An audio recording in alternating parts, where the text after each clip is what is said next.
शेर और चूहे की कहानी।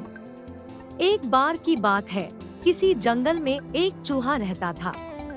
एक दिन जब वो अपनी बिल की तरफ लौट रहा था, तो उसने एक गुफा में एक शेर को आराम करते देखा। शेर को मजे में सोते हुए देख चूहे के मन में शरारत सूझी। चूहा शेर की गुफा में जा घुसा और शेर के ऊपर चढ़ गया। वह शेर के ऊपर खूब उछल कूद करने लगा और उसके बाल खींचने लगा। चूहे की शरारतों से शेर की नींद खुल गई और उसने चूहे को अपने नुकीले पंजों में दबोच लिया। चूहे ने जब शेर के पंजे में खुद को पाया, तो वो समझ चुका था कि शेर के गुस्से से अब उसे कोई नहीं बचा सकता और आज उसकी मौत तय है।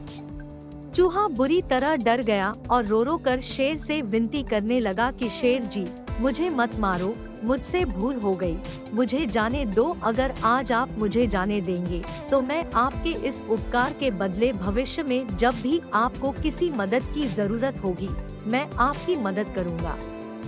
चूहे की बातें सुनकर शेर की हंसी निकल गई। शेर ने कहा कि तुम तो खुद इतने छोटे हो, मेरी मदद क्या करोगे। चूहे की विनती सुनकर शेर को उस पर दया आ गई और उसने चूहे को छोड़ दिया।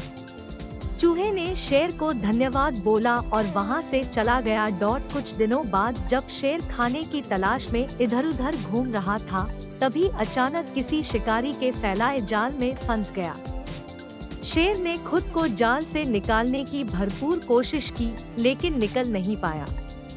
काफी देर कोशिश करने के बाद शेर ने मदद के लिए दहाड़ लगानी शुरू की। उसी वक्त वो चूहा उधर से गुजर रहा था कि उसने शेर की दहाड़ने की आवाज सुनी। वो भागकर शेर के पास गया और शेर को जाल में फंसा देख चौंक गया।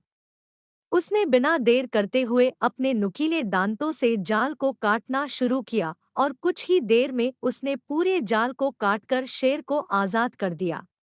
चूहे की इस मदद से शेर की आंखें भर आई और नम आंखों से शेर ने चूहे को धन्यवाद किया और दोनों वहां से चले गए। फिर शेर और चूहा अच्छे दोस्त बन गए। इस कहानी से हमें यह सीख मिलती है कि हमें सिर्फ शरीर के आधार पर किसी इंसान को छोटा या बड़ा नहीं समझना चाहिए। साथ ही हमें दूसरों की मदद करनी चाहिए, क्योंकि जब हम दूसरों की मदद करेंगे, तभी कोई हमारी मदद के लिए आगे आएगा। दोस्तों, ऑफिशियल वर्मा 09 को लाइक करें।